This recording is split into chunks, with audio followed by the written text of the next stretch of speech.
Hello everybody, I'm Bob. I display the little red and white Fournier Red Hawk, and last summer I had a bit of excitement in one of my displays, so our friends in the CAA would like me to share that with you and the important lesson that we can all learn from it. Most of you won't know me and not many of you will have seen me fly, so I thought I'd better give you a bit of my background. I've been flying for 60 years. And I started display flying with the Tiger Club's turbulent team back in 1982. After a few years of that, my career turned back to me flying long haul, and I don't think long haul flying and jet lag are compatible with display flying, so I stopped again until I retired in 2003. 20 years ago I retired, and I'd always enjoyed flying aerobatics, so I wanted to find myself an inexpensive aerobatic aeroplane. These all have Volkswagen engines. I wasn't too concerned about that because I had lots of Volkswagen engine experience with the turbulence. Having spent most of my life flying four-engine jets, I have never trusted single piston engines, and I particularly don't trust Volkswagens because they were never designed as aero engines. Matthew Hill here suggested the Fournier would be right for me because it's very strong. It's designed to plus 12 and minus 6 G ultimate limits, and it was tested at plus 13.8 G, so it's right up there with the competition airplanes in terms of strength. But more importantly for us, it has very long wings which give you plenty of time to find somewhere good to land if it goes all quiet. And on this occasion I was very glad to have taken Matthew's advice. There are four major disadvantages to displaying a Fournier. The first is pretty obvious: it only has very low power. My engine produces about 45 horsepower, which is a quarter of what a Lycoming 0360 produces. The Fournier's long wings give it low drag, which is great, but the low drag can be a disadvantage in a downline where the aeroplane picks up a lot of speed. Another disadvantage of having long wings, of course, is that it has a very low roll rate. We're talking about something like 15 or 20 degrees per second, so a 747 probably rolls better than a Fournier does. On the other hand, an advantage of its long wings is that I can fit smoke canisters to the end of the wings to give me wingtip smoke. That makes my display a little bit different from everybody else's and is my USP. The fourth disadvantage is that the Fournier's engine is only gravity fed, and its carburettor float bowl doesn't hold very much fuel, only about 20 cc's, which is about the amount you have in a hypodermic syringe or an egg cup. That just gives me enough time to make a quarter vertical upward roll before the engine stops producing power, and then at the top of that I can convert into a Humpty Bump where the positive G of the pullover gets fuel running back into the carburettor and the engine keeps running. Obviously, the inertia of the propeller helps to keep it windmilling throughout that time. Another disadvantage of this little aeroplane is that it has no electrical system and therefore it has no starter motor. So I have to hand start the aeroplane before flying, and if the propeller should stop during a display, then I have to dive to windmill restart the engine. I don't have any qualms about that. Diving to restart takes 200 or 300 feet, and usually because of the aeroplane's low drag I can zoom back up again after that and only use or lose about a total of about 100 feet during the whole process. All this brings me to last summer and my 180th display at Stowe Mares. For those of you who don't know it, Stowe Mares is a super grass airfield steeped in World War I or Great War tradition, and it's just a perfect place for my sort of display. The runway at Stowe Mares is orientated 2-0. On that occasion it was a windy day. The wind was from about 240 at 15 knots, occasionally gusting perhaps up to 20. One or two of the other acts elected not to display, but I felt the wind was okay for me. But of course, at my median height of around 500 feet, the wind had veered and increased. It was something like westerly at 20 to 25 knots, so it was quite strongly blowing me away from the crowd. On a gusty and bumpy day like that, I normally add about 100 feet to my start height to counteract the additional drag caused by deflecting my controls a lot. On this occasion, I was very happy to have had that extra 100 feet. The eighth figure of my sequence is flown towards the crowd when I pull up into a vertical climb, and that fuel in the float bowl gives me just enough time to make a quarter vertical roll. At the top I'm going pretty slowly, maybe 40 knots, so I pull over into a canopy down or a pull Humpty Bump. I then fly a vertical down line of about 1 second to build up speed for the next figure. To start that manoeuvre, I need 300 feet of height and 100 miles an hour of airspeed, and I had more than both on the day, so I pulled up and completed my quarter vertical roll. But unbeknown to me, there were two causes of additional friction within my engine, and so I ran out of speed during the quarter vertical roll, and at the top, when I came to pull for the Humpty Bump, there was no slipstream force against the pull, and the aeroplane just flopped over the top at 0 airspeed.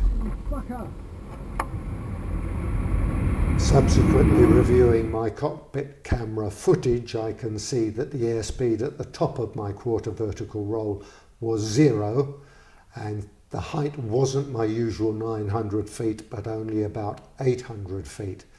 So as I came across the top of the Humpty Bump, there wasn't enough airstream to keep the propeller windmilling, and it stopped. My propeller has stopped in the past during practices, and I think twice in the past 20 years during displays. I'm confident in the knowledge that a near vertical dive of 300 feet will provide enough airspeed to get the propeller windmilling again, so that's what I did. I was at 120 feet indicated and maybe only 50 feet above the hedges below, flying upwind about 200 or 300 metres being the upwind threshold.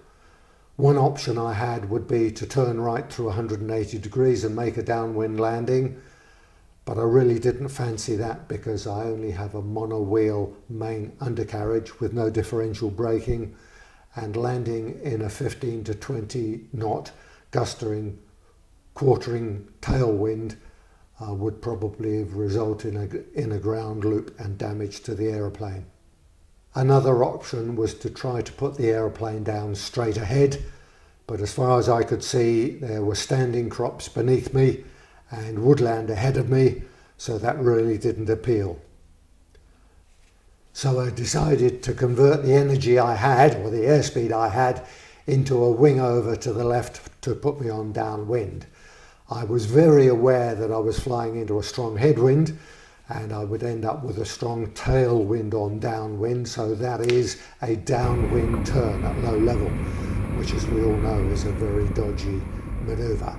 However, I managed to complete it safely, and that put me at a height of about 300 feet going downwind with an airspeed of 70 knots, 70 miles an hour, which is the correct gliding speed for the aeroplane, but with a 20 odd knot tailwind. During that manoeuvre, the flying display director quite rightly called on the radio, "Too low." Now my correct reply should have been, "Red Hawk, Roger," but I was a little bit distracted and busy, so I simply blurted out, "Engine failure," and kept going. So on that brief high-speed downwind leg, I had to switch off the fuel, switch off the magneto, switch off the master switch. The radio is powered by a separate battery, so I decided to leave that on in case I need to make another transmission, and then I had to extend my retractable main wheel. I'm quite pleased in retrospect when I look at the cockpit camera footage that I managed to achieve all that in under 10 seconds. But even then, during that time, I'd been blown a long way downwind, and as I was now beyond the threshold. So it was time to start a left 180-degree turn in to land. There was no space or time for a base leg or even a final approach. I simply turned all the way round and headed directly for the numbers at the threshold. And this is where I made my big mistake. I was aiming for the threshold. Throughout that 40 or 50 seconds I was aiming at the threshold, and we all know that in theory we should be aiming for 1/3 of the way, or perhaps even more, into the runway. Because I was aiming at the threshold because there was a strong headwind on base leg and a strong headwind in final, I only just scraped over the fence by the skin of my tyre tread. Yes, I landed on the numbers, I landed gently, and I was able to roll out and turn off into wind on the taxiway, but having landed on the threshold rather than a third of the way into the runway could very well have killed me. So, as I know now from my cockpit camera footage, 59 seconds after the propeller stopped, I was safely on the ground. I'd come to a halt, I got out of the aeroplane, and then my little aeroplane burst into flames. So let's watch that cockpit camera footage. Here I am coming in on the B-axis towards the crowd, checking my height and speed before I pull up. This is the quarter vertical roll, and here's the Humpty Bump at the top. You can see my propeller stops as I come to the vertical down line. Now I'm diving to try and get the propeller to turn, and all it does is that. I have a quick think about where I'm going. I fly the wing over very carefully, make sure I keep the speed high, and the stall warning light is illuminated through the second half of this wing over, demonstrating that I'm instinctively flying at the maximum lift coefficient. That's all done by feel. Now I'm switching everything off and lowering the wheel. You can just see the threshold disappearing at the left of the screen there. Here I'm starting my turn in, but I'm much too late. And now we come to the touchdown, nice and gentle, but in completely the wrong place.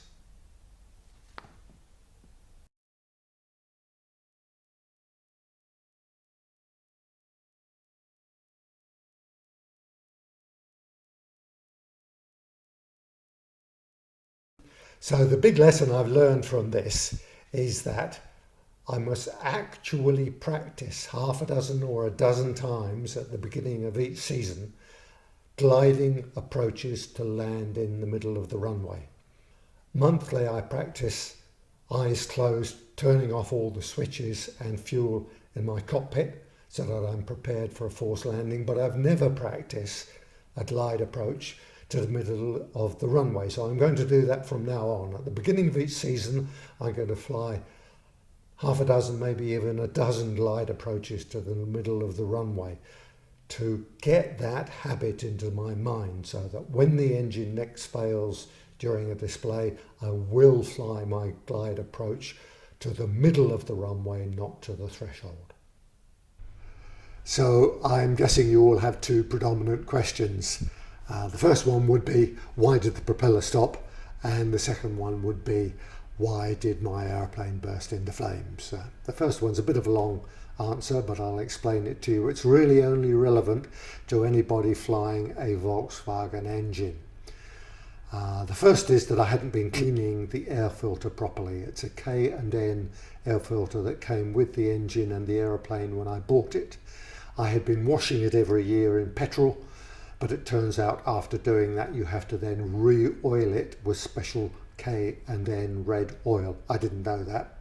So the ever-present concrete dust at Dunsfold, where I used to keep my aeroplane, had got into the engine through the air filter, and tiny bits of grit had embedded themselves in the piston rings on the exterior of the piston and caused scoring in the cylinder bores.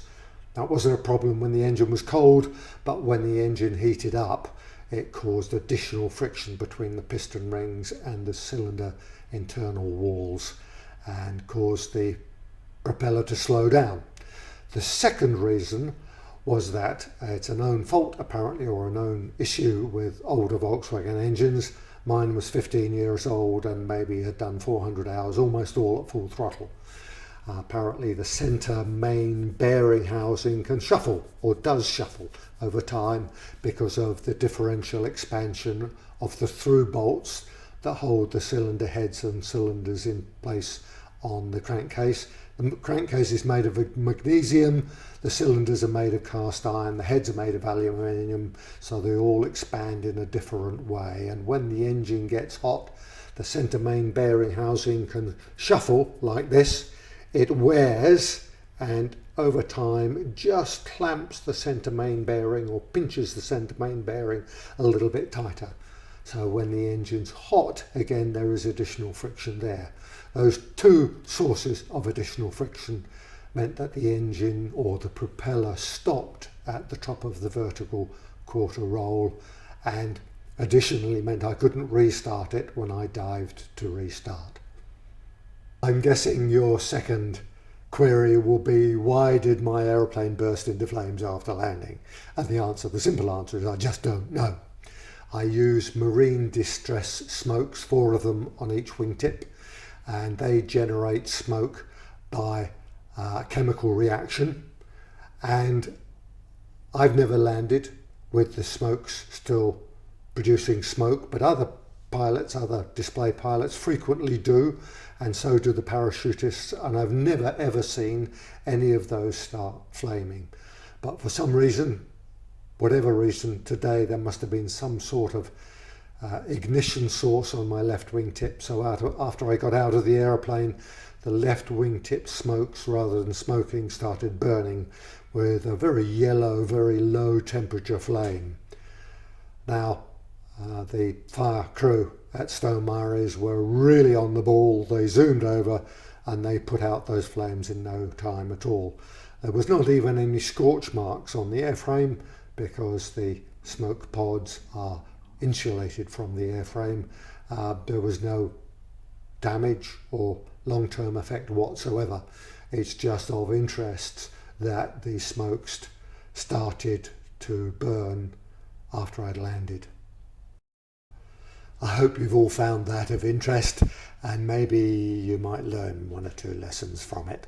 In the meanwhile, I wish you all a very good, happy, enjoyable and predominantly safe display flying season in 2024. Thank you.